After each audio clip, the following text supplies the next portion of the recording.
Ayan na po yun, 19 days mga idol yung ating talong. Oh. Ayan po.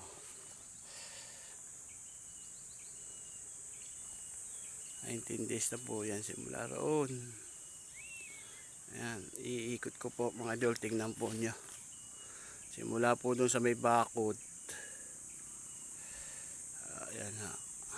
Hanggang doon po sa may yung may balag po ngayon. Tapos ang haba po niyan hanggang doon mga idol. Hanggang doon. Yo. Isang buwan na lang po mga idol at magbubulaklak na po yan. Konting tiis na lang po uli mga idol. Malapit-lapit na po tayo uling mag-harvest. Tiis-tiis lang po mga idol. Ganyan po talaga ang farmer sa una po pagod. 2 months po ang ating hihintayin dyan bago tayo 45 days so. May bunga na po yan mga idol. 2 months so nag-harvest na tayo mga idol.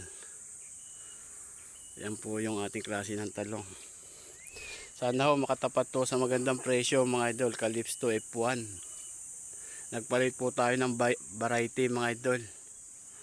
Hinahanap po na suki natin yung verde po yung Corona mga idol. Ayaw po nila noong Fortuner. Kaya ho tayo nagpalit. Yan po ang ating klase ng talong mga idol ngayon.